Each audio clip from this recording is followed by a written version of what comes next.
मीराबाई जी। पूर्व जन्म में मीराबाई जी माधवी सखी थी और उन्होंने जाने अनजाने में भगवान श्री कृष्ण से दूरी बनाए रखी, जिसकी वजह से माधवी सखी को एक युग तक ठाकुर जी का विरह सहना पड़ा। और विरह वेदना इतनी ज्यादा थी जब वो मीराबाई के रूप में आई, इतनी तड़प पड़ गई उनकी कि वो भगवान के स्वरूप में ही लीन हो गई। कि हम माधवी सखी के रूप की चिंतन करेंगे। सब सखियां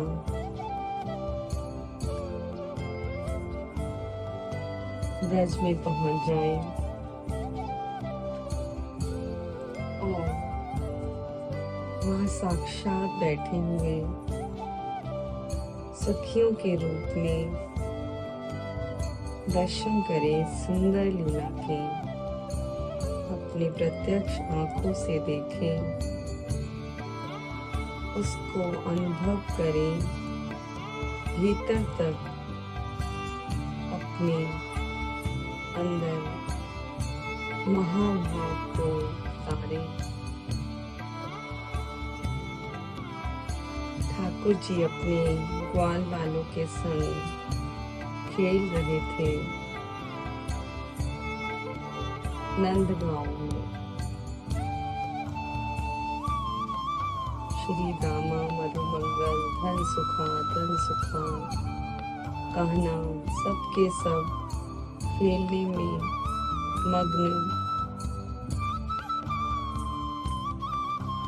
हो रहे हैं, खूब सुंदर सुंदर खेल खेल रहे हैं। यमुना के किनारे एक दूसरे को भाग भाग कर पकड़ रहे हैं। तभी श्री दामा बीच खेल से जाने लगो। ठाकुर जी बोले, कहाँ जा रहे हो श्री दामा? श्री दामा बोलो, ससुराल जा रहूं लाला मैं। कान्हा बोले, ये कौन सा गांव हो गए श्री दामा? श्री दामा ने कहा, लाला ससुराल गांव न होवे, बाबरे ये तो पत्नी को मायको होवे। ये पत्नी कौन होवे लाला? तू तो हमें बतायो नहीं। श्री दामा बोला, लाला तू तो बड़ो भोलो है, तुझे कुछ नहीं पतो। जब तू बड़ो हो जाएगा तो तेरी मैया भी तेरी बहू ले आवेगी। कान्हा, बहू कौन सी वस्तु होवे? श्री दामा बोला, मुझे देर हो रही है बहू को लावे लाने की, तो अपनी मैया से जाकर पूछ, वही तुझे बहू लावे देगी। अपने घर चले और जाकर अपनी मैया की गोदी में बैठ गए। मैया की गोदी में धम से बैठे तो मैया समझ गई कि कछु बात है, तभी कानों को मुंह सूझो वो है। मैया ने पूछा, कानों क्या हुआ है? कहीं से लड़ाई करके आयो है क्या? कानों ने पूछा, मैया मेरी ससुराल कहाँ है? मैया बोली, जब तेरो ब्याह होगो तो ससुराल आओगी, तो फिर मैया मेरा ब्याह करा दे। पहले लाला तू बड़ो तो हो जाओ। जा मैं नहलाऊं तो तू नहावे, मैं खिलाऊं तो तू खावे, और मैं सुलाऊं तो तू सोवे, और तू कहवे कि मेरा ब्याह करा दे। मैं सारा काम खुद कर लूंगा मैया, तू मेरी बहू ले आ। मैया बोली कहाँ से ले आऊं बहू? कान्हा बोले मैया मेरी बहू ले आ, नहीं तो मैं श्री दामा की बहू को ले आऊंगा। मैया हंसने लगी, बोली हम बे श्री दामा की बहू को ले आवेगा? हाँ, वो अपनी बहू लाने को गया ससुराल। अगर तू मुझे बहू नहीं लाके देगी तो मैं उसकी बहू को ले लूंगा और मेरी भी फिर बहू हो जाएगी। मैया हंसने लगी तेज तेज, तो कान्हा रोने लगे। देखो जगतपति रोने की एक्टिंग कर रहे हैं और बहू लाने की जिद माता से कर रहे हैं। मैया बोली अच्छा अच्छा रोवे मत कान्हा, तेरा ब्याह करा दूंगी, बहू भी ला दूंगी। बड़े खुश हो गए एकदम से कान्हा और उछलकर मैया की गलबैया दे दी और बोले अच्छा मैया बता कब करावेगी, तारीख बता, दिन बता, कब करावेगी। बड़े उतावले से हो गए, इतने उतावले हो गए कि वो मैया की गलबैया देकर झूलने लगे। मैया बड़ी परेशान हो गई कि ये कान्हा को तो पता नहीं आज क्या हो गया है, बहू के पीछे पड़ गया। और झूलो देते देते मैया को भी गिरा दिया धरती पर, खुद भी गिर गई। तभी नंद बाबा आ गए, बोले क्या हुआ? कि तुम्हारी लाला को बहू चाहिए। वो भी हंसने लगे।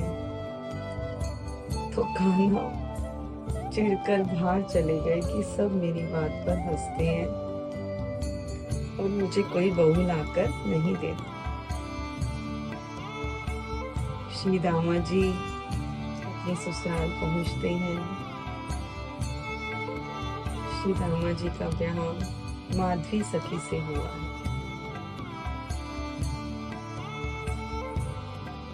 और माधवी सखी को उसके मायके से अपने गांव की तरफ लेकर आते हैं विदा करा के। जैसे ही माधवी सखी ससुराल आने लगी तो उसकी मैया ने उन्हें पढ़ा दिया कि तू अपने ससुराल तो जा रही है माधवी, लेकिन वहाँ एक नंद को छोरो है कन्हैया, उससे सावधान रहियो, वो बड़ा जादूगर है, सब पे जादू टोनो कर देतो है, उससे बचकर रहना। तेरे पति को सखा है वो, वासु सावधान रहियो। माधवी बोली क्यों मैया, ऐसे क्या बात है? मैया बोली मैंने सुना है उसका मुख जो देख लेवे उसका पति छूट जावे, उसका घर बार छूट जावे, उसका संसार छूट जावे, फिर उसका कुछ न रहवे, उसके प्राण भी छूट जावे। माधवी एकदम से ये सब बातें सुनकर सब सी हो गई। ये कैसी बात है, ये कैसे छोरो है जिसको देखकर सब कुछ छूट जावे। माधवी अपनी माँ को वचन देती है कि मैया मैं तुम्हें वचन दे रही हूँ, वाक को मैं अपना मुख न दिखाऊंगी और उसको भी मुख न देखूंगी। अब श्री दामा अपनी पत्नी को लेकर चल देते हैं। संकेत गांव में जाकर माधवी जी आती हैं। रास्ते में बातें करते हुए आ रहे हैं श्री दामा जी। बैलगाड़ी में बैठे हुए हैं। माधवी जी पीछे बैठी हैं और वो कान्हा की बातें कर रहे हैं और कोई उनके पास बात ही नहीं है। मेरे मित्र हैं, मेरे सखा है कान्हा, वो तेर को देखने के लिए बहुत उतावले हो रहे हैं। माधवी, जब वो तेरो मुख देखने को आवे तो वाको अपना मुख दिखा दियो। जैसे ही माधवी ने कृष्ण का नाम सुना, रास्ते से ही घूंघट काट लिया। डर गई। वाको सोही तो है मैया ने बचने के लिए कहियो है, और ये मेरे पति उसी की बात करते वे चले जा रही हो है। ठाकुर जी ऐसे हैं, ठाकुर जी वैसे हैं, कान्हा ये है, कान्हा वो है। उसके दिमाग पर कान्हा छाने लगा। जब से वो घर से निकली, कान्हा की ही बातें हो रही हैं। जैसे ही बैलगाड़ी पहुंची ब्रज में, कान्हा को पता चल गया कि श्री दामा आ गयो है अपनी बहू लेकर। भागो हुआ गयो कान्हा श्री दामा के पास और जाकर बोलो, तू आ गयो श्री दामा? श्री दामा ने कहा, हाँ लाला आ गयो, ले आयो अपनी बहू को। ठाकुर जी का नाम सुनते ही कि माधवी सखी ने अपना मुखमंडल छिपा लिया और पूरे जो ओढ़नी थी उससे अपने पूरे शरीर को ढक लिया कि मेरे शरीर का एक अंग भी लाला को नजर न आए। और लंबो घूंघट काट लिया उसने।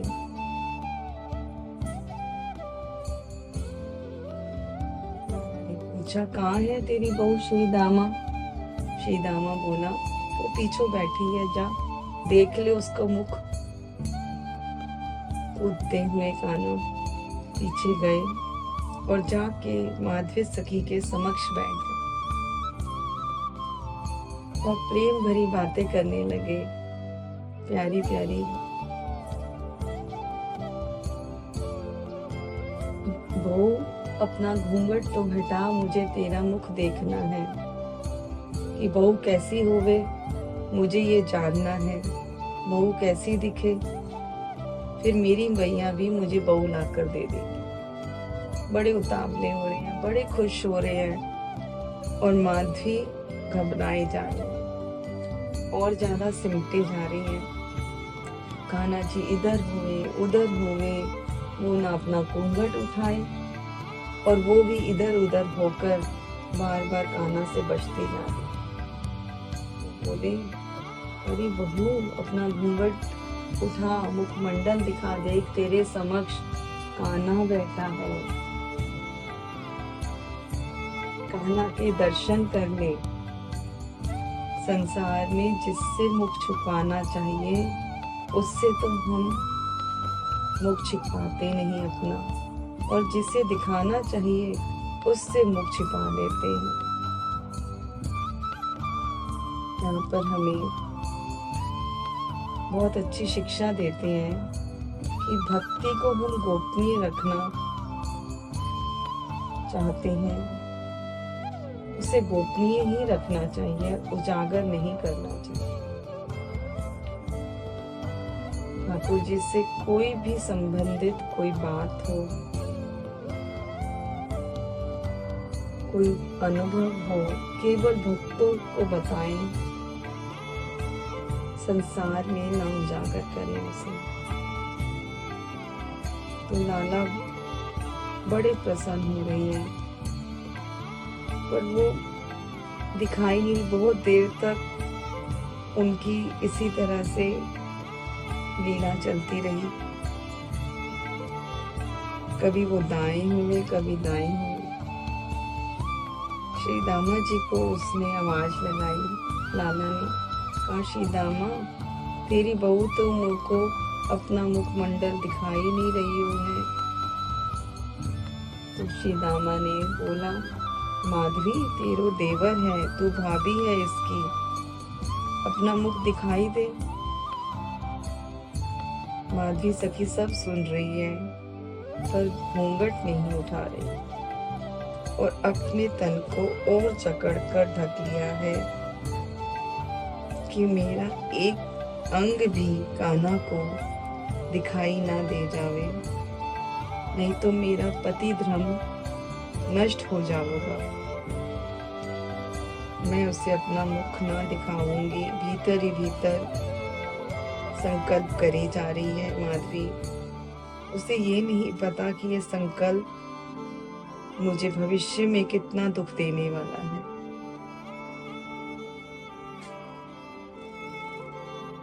कान्हा फिर वापस आ गए। बैलगाड़ी में से उतर कर और माधवी सखी को बोले, सखी आज तूने अपना मुख ना दिखाया है मुझे अपना, पर तू एक दिन पछताएगी, बहुत दुख होगा तुझे। तरसेगी मेरा मुख देखने के लिए। बड़े बड़े ज्ञानी भी मेरा मुख देखने के लिए तरसते हैं, हिमालय पर जाकर तपस्या करते हैं और तेरे सामने मैं प्रत्यक्ष हूँ, हाथ जोड़ रहा हूँ, मनोहार कर रहा हूँ और तू अपना मुख दिखा ही नहीं रही है। जा, तड़पेगी तू, मुँह को देखने के वास्ते व्याकुल रहेगी जीवन भर, पर मैं तो को अपना मुख ना दिखाऊंगा। माधवी सखी ने भी ये सब बातें सुन के इशारा किया कि मुँह को देखने की जरूरत ना है, तेरा मुख, तू जा यहाँ से। लाला श्रीदामा से आकर बोले, सखा मुझे तो लागो है तेरी बहू एक आंख से कानी है। श्रीदामा बोले, नाको, फिर कान से टेढ़ी है। नाको बोले, नहीं तो होठ फटे हुए होंगे। नाको काना ऐसा कुछ ना हो है, वो तो बड़ी सुंदर है, तो फिर मुख क्यों ना दिखा रही, जैसे बहुत करूपनी हो ऐसे कर रही है। कोई बात है ना श्रीदामा, मेरी भी बहू आवेगी जब मैं तुम्हें ना दिखाऊंगा। माधवी सखी चुपचाप बैठी रही। उसे समझ ही नहीं आ रही है सब बातें जो लाला कह रहे हैं। फिर कान्हा अपने रास्ते चला गया और श्रीदामा अपनी बहू को लेकर अपने घर की तरफ चले गए। लेकिन माधवी सखी ने मुख ना दिखाया। श्रीदामा कह रहे, ब्रज में कुछ भी कान्हा के बगैर नहीं होता है। आज कान्हा ने तेरा मुख देखने को चाहा, तूने नहीं दिखाया, ये बहुत गलत हुआ माधवी। सब जानते हैं कि कान्हा कौन है।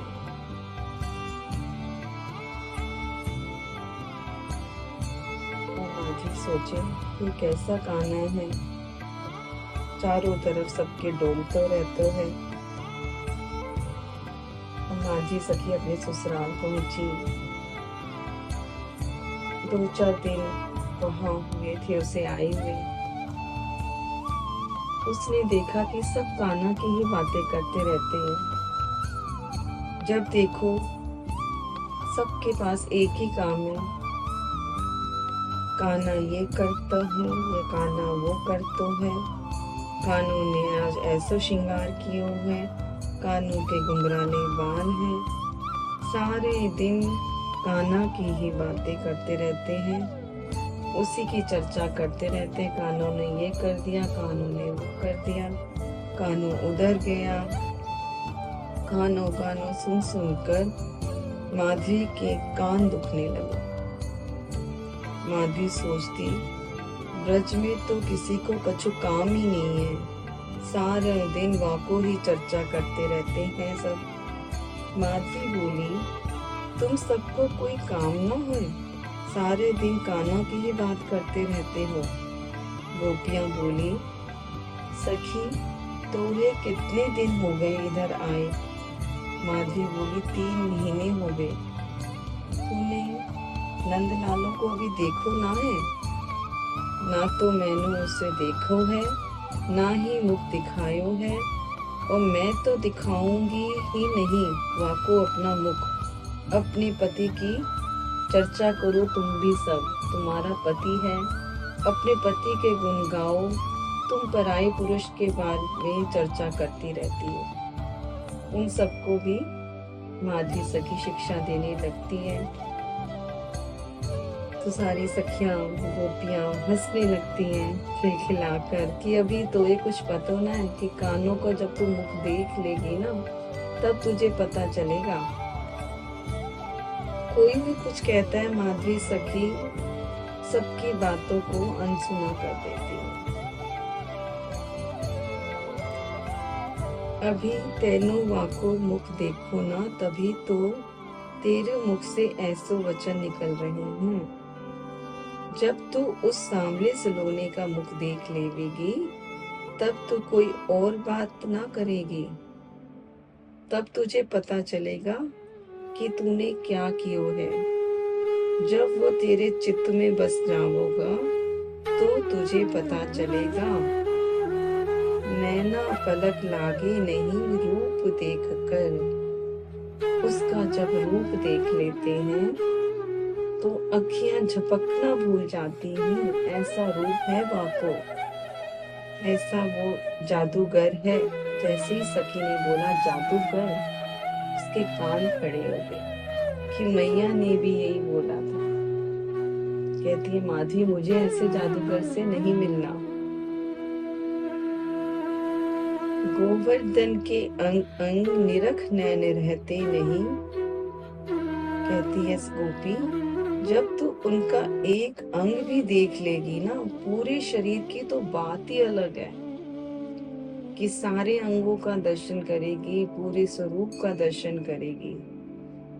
नहीं, जब तू एक अंग भी उनके देख लेगी ना, वर्षों तक तुझे उस अंग का चिंतन चलता रहेगा, उसी का स्मरण रहेगा, फिर तुझे कुछ याद नहीं रहेगा।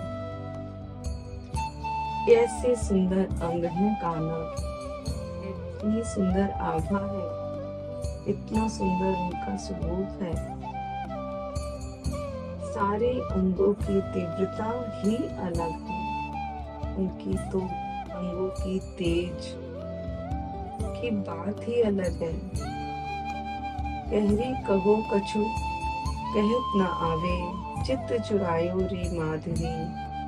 ऐसो रूप का कोई वर्णन न कर सके। अति मनोहर, सर्व आकर्षक, सर्वश्रेष्ठ, सर्वोपरि रूप है कान्हा का। प्रभु के मिलने की सुंदर बात सखियों से वो सुन रही है, पर उसने जैसे अपने हृदय को ताला लगा रखा। सखियां कह रही हैं कि ऐसी मीठी मीठी बातें करता है, उसके कटाक्ष नयन जब मिल जाते हैं हमारे नैनों से तो वो तीर की भांति भीतर प्रवेश कर जाता है हृदय में।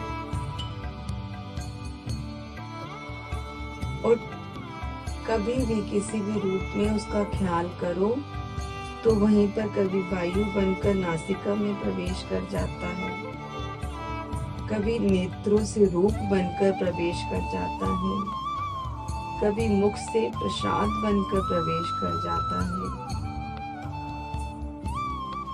वो तो कण कण में है यहाँ पर। उसको याद करो, वो तुरंत प्रकट हो जाता है। ऐसा सुंदर है हमारा कान्हा, इतना आकर्षक है, मनोहर रूप है उसका लुभाने वाला। माधवी ने इतना सुन लिया कान्हा के बारे में कि सारे दिन उसी का मन में चिंतन चलने लगा। जब से वो आई है ससुराल, ब्रज के सभी लोग उसी की बातें करते हैं, उसी की चर्चा करते हैं। कोई अपने पति की बात नहीं करता, कोई अपने पुत्र की बात नहीं करता, कोई अपनी सास की बात नहीं करता, कोई नंद की बात नहीं करता। सबके सब बस कान्हा की चर्चा कर रहे हैं। जहां चले जाओ कान्हा का ही गुणगान कर रही हूँ। कोई कहता है उसके घुंघराले बाल हैं, कोई कहता है उसके नैन कटीले हैं, कोई कहता है उसकी मधुर मुस्कान है, कोई कहता है टेढ़ी चाल है, कोई कहता है सुंदर बांसुरी है, मस्तक पर मोर मुकुट है, पैरों में पैंजनियां हैं, पीली धोती पर करधनी लटकी है। जब वो चलता है तो उसके नितंबों पर करधनी जब बजती है तो बहुत ही सोनी लगती है। कानों में कुंडल, हाथों में कंगन, गल में मोतियन की माला है। इतना बिना देखे स्वरूप का मन में बस गया कान्हा। अभी देखा नहीं माधवी सखी ने, सिर्फ सुन सुन के कान्हा के स्वरूप को दिन रात उसी का चिंतन होने लगा। सोते जागते मस्तक पर कान्हा ही छाया रहता था माधवी के। माधवी सोचती, अभी तो मैंने उसका मुख देखो नहीं, अपना मुख दिखायो नहीं, और ये मेरे मन मस्तिष्क पर छा गयो है। ऐसा क्या है उसमें? एक दिन वो रात्रि को सोई तो स्वप्न में कान्हा आ गया। कभी वो इधर पलटी खावे, कभी उधर करवट लेवे, उसको चैन ही ना आवे।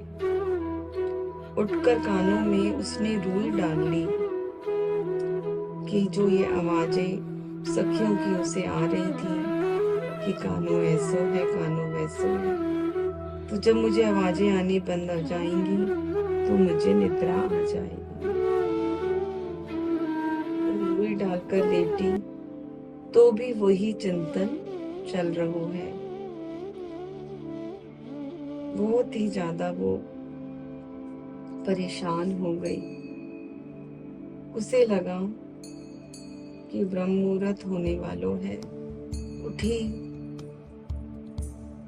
और अपनी गागर लेकर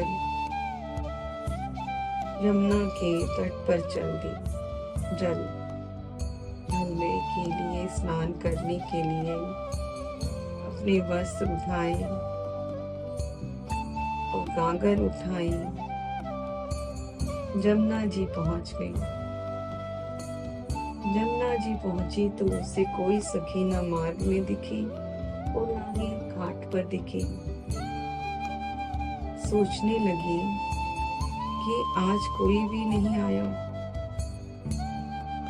मैं ही आ गई हूँ।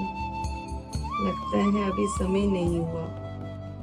फिर उसे थोड़ा एहसास हो रहा है कि मुझे रात भर नींद नहीं आई, तो मैं गफलत में यमुना जी पर आ गई। अब वो घाट पर बैठ गई। कान्हा उसके मन मस्तिष्क पर छाया हुआ है। अकेली है तट पर, चारों तरफ देख रही है, थोड़ी सी घबरा भी रही है। फिर देखती है, चारों तरफ कोई नहीं है, तो उसे कान्हा नजर आने लगता है, क्योंकि मन मस्तिष्क पे तो कान्हा ही छाया हुआ है। उसे वो नजर आने लगता है। फिर वो अपने मस्तिष्क को हिलाती है, डुलाती है कि अब बस भूत हो गया है, और यमुना जी में गोते लगाने लगती है कि स्नान करके शायद मेरे पर जो ये भूत चढ़ा है, ये भूत उतर जाए। स्नान करती है, श्रृंगार करती है, फिर अपनी गागर भरती है। गागर भरती है, जैसे ही उससे गागर उठती नहीं, खूब प्रयास करती है, सोचती है कि यही गागर तो मैं रोज भरकर लेकर जाती हूँ अपने शीश पर धरकर। आज क्या हो गया है, आज ये मेरे से उठ ही नहीं रही है। तो चारों तरफ देखती है कि कोई नजर आ जाए तो मैं उसको बोलूं कि आकर मेरी गागर उठवा दे। इतने में श्याम सुंदर तट पर आ जाते हैं। जैसे ही वो देखती है, एक सुंदर सा बालक तट पे आए हैं। सुंदर दंतावली है, सुंदर मुख है, सुंदर सुगंध आ रही है वाकों में से। पूरे घाट को आच्छादित कर देती है वो सुगंध। पूरा घाट, पूरा वातावरण जैसे एक दिव्य सुगंध से भर जाता है। इसका वो अनुभव करती है। कहती है कि बहुत ही सुंदर बालक है, किसी गोपी का हो। उसे तब भी नहीं समझ आ रहा कि ये कान्हा होगा। माधवी सखी देखती है कि सुंदर सा सगोना सा छोरा उसके नजदीक आ गया, और वो उसे देखती है तो उसे बड़ा प्यार आता। तो बोलती है, तो किस गोपी का छोरो है बालक, बड़ा सुंदर है तू। सवेरे सवेरे जमुना तट पर आ गयो है। माधवी ने जैसे ही उसे ये सब बोला तो कान्हा हंसने लगी। तो माधवी उसको बोलती है, तो बालक जब तू आ गया तो ऐसा कर, मेरी ये गागर उठवा दे और मेरे शीश पे धरा दे। ठाकुर जी कूदते फांदते नजदीक पहुंच जाते हैं माधवी सखी के,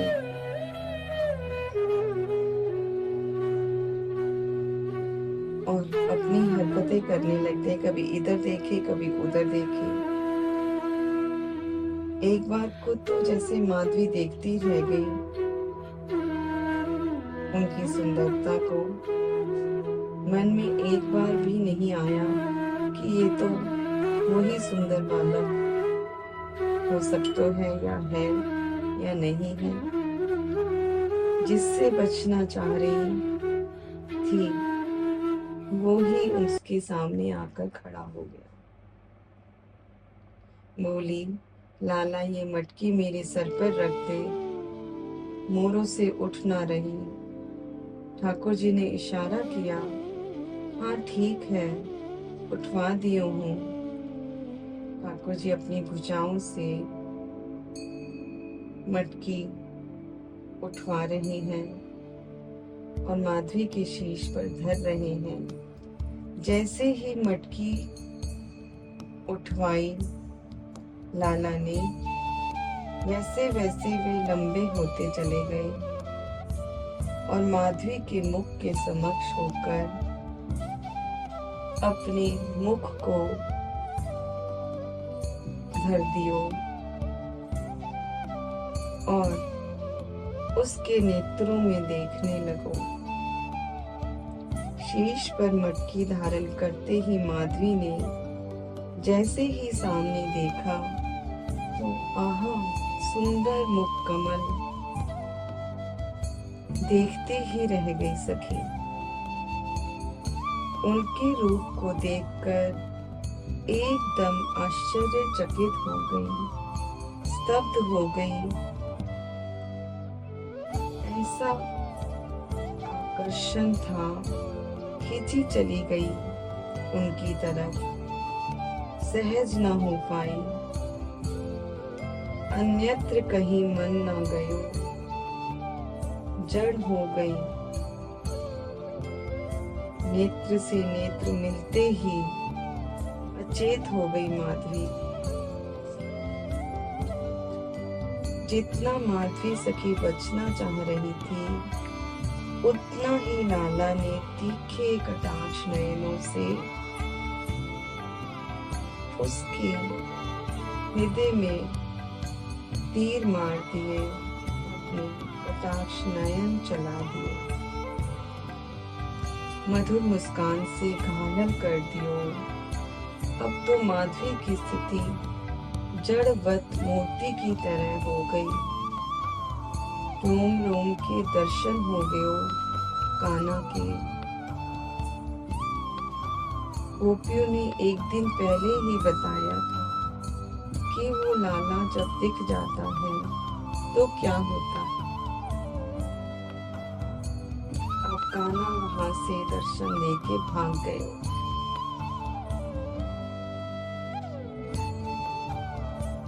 अब गोपियां घाट पर आने लगी। सबका समय हो गया यमुना स्नान का। जैसे ही गोपियां आईं, उन्होंने देखा कि माधवी अचेत अवस्था में खड़ी है। कुछ जड़ सी है, बोल नहीं रही, हरकत नहीं कर रही। एक गोपी ने पूछा, कहाँ गई माधवी तुझे? ऐसे लग रहे हो सांप सूंघ गए है। कोई हाथ ना हिलावे, कुछ बोले ना तो। क्या हुआ है तुझे माधवी? वो तो मूर्तिवत मन कर खड़ी रही, जड़ सी। आंखों से दो अश्रु बिंद गिर रहे हैं माधवी के। एक सखी ने बोला, माधवी, कोई ने तुझ पर जादू टोना कर दियो है, ऐसे लागो है, मंत्र फूक दियो है, कोई ने तुझ पर मंत्र पढ़ दियो है। तभी एक गोपी मन मन मुस्कुराई और कहने लगी, बोली, कहीं ऐसो तो ना हो कि वो नंद को छोनो देख लियो हो तूने। वह कोसो बचने का प्रयास कर रही थी ना, तो ये तो ना कि उसके दर्शन हो गए हों। पर माधवी तो कुछ बोल ही नहीं रही। गोपियां बोल रही हैं, जे बहुत बोलती थी ना, माँ को मुख ना देखूंगी, दर्शन ना करूंगी, माँ को अपने दर्शन तो ना दिखाऊंगी, मुख ना दिखाऊंगी। ले देख लियो उसने मुख तेरो। गोपियां सब समझ जाती हैं कि ऐसी हालत तो गोपियों की, सखियों की तभी होती है जब वो नंद को छोड़ो से नैना मिलते हैं। उससे नैना मिलते हुए सब गोपियां बर्बाद हो जाती हैं। सब गोपियां समझ जाती हैं। उसको हिला रही हैं, माधवी को डुला रही हैं, पर वो तो जड़वत मूर्ति मंत बनकर खड़ी, एक पलक भी नहीं झपक रही उसकी। ऐसे लग रहा है तन में प्राण ही नहीं रहे, ना सांस चल रही है उसकी। तो एक गोपी जाती है, जल भर कर लाती है कागर में और उस पर जल का छिड़काव करती है। जैसे ही मुख पर जल पड़ता है, मानो रुकी हुई श्वास वापस आ गई और जल पड़ते ही वो मूर्छित हो जाती है और मूर्छित होकर गिर पड़ती है। सखियां उसके हाथ पैर मलती हैं, उसको मूर्छा से बाहर लाती हैं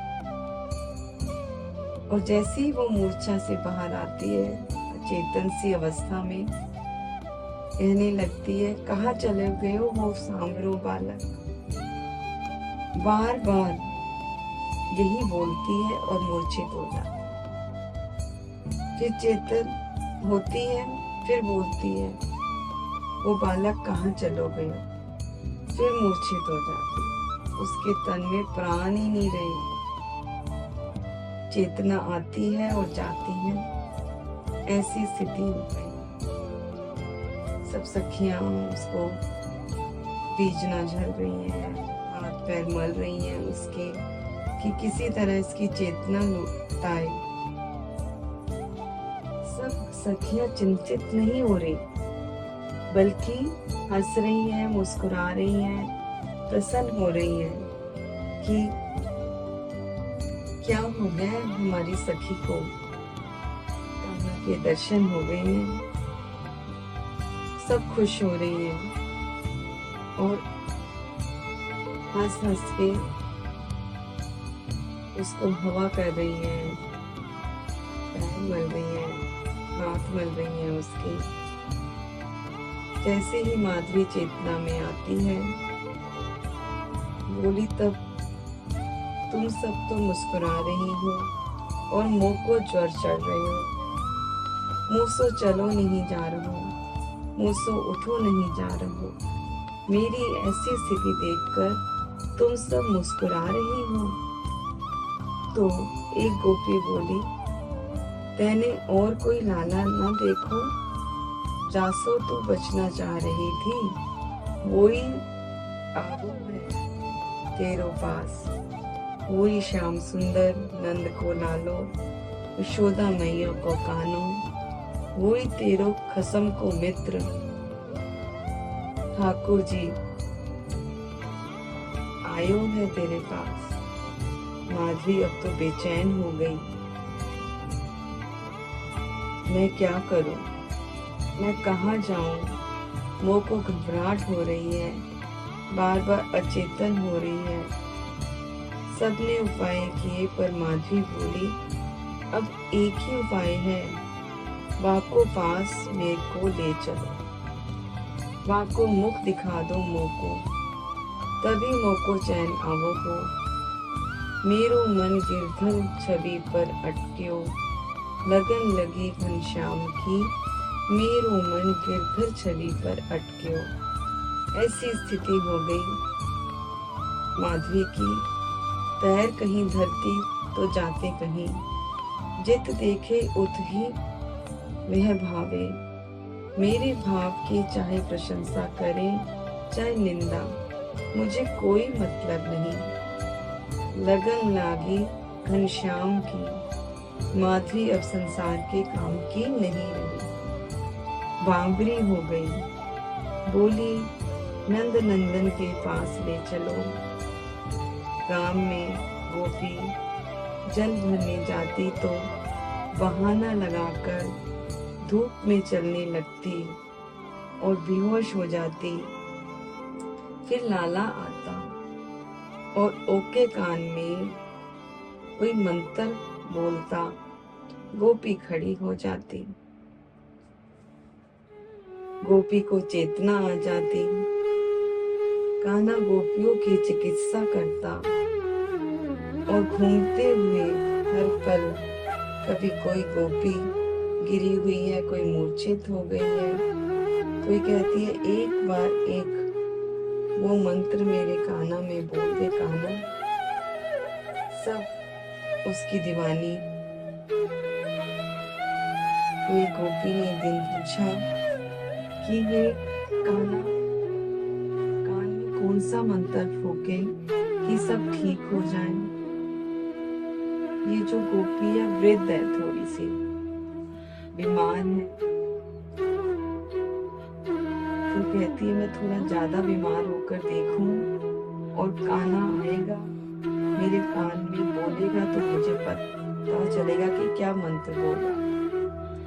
तो वृद्ध गोपी बीमारी का नाटक करती है, कान्हा को बुलाती है। कान्हा आता है, उसकी नवज देखता है और उसकी बहू से बोलता है, तेरी सासू तो बहुत बीमार है, गोपी जा नीम तोड़ कर ले आ, वहां में कंडा में जला दे और नीम का धुआं कर दे। ये सब सुनकर वृद्ध उठकर बैठ जाती है। लाला मैं अब बिल्कुल ठीक हूँ तेरे आने से, अब माँ को कुछ ना हुआ है। श्याम सुंदर सबकी चिंता करते हैं,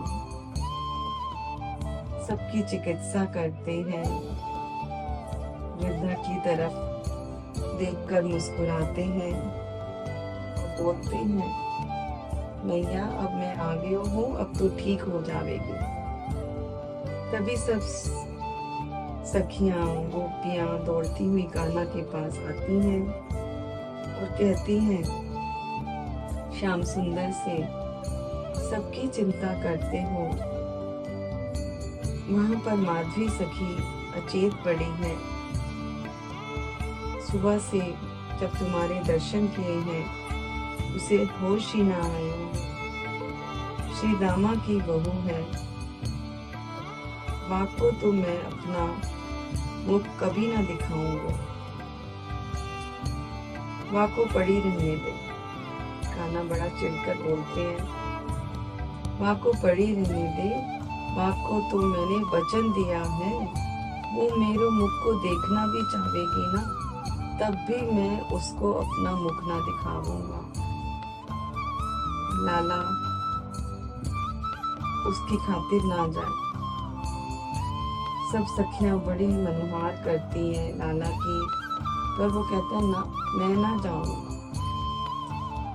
विरह का जन्म होता है माधवी सखी के भीतर, यही विरह प्रेम बनकर कलयुग में वेदना प्रकट करते हैं मीराबाई के हृदय में। भगवान तो उस पर अति कृपा करते हैं जिसके भीतर विरह वेदना का जन्म होता है। जब ठाकुर जी नहीं आते और माधवी सखी बहुत बेचैन हो जाती हैं, सखियां गोपियां उसे पकड़ पकड़ कर उसके घर पर लेकर आती हैं और उसकी सास को बोलती हैं कि माधवी की तबीयत ठीक नहीं है, इसको विश्राम कराओ। तो सभी सखियां छोड़कर उसके घर अपने अपने मार्ग पर चली जाती हैं। आज हम इस लीला को यहीं तक लेंगे, शेष हम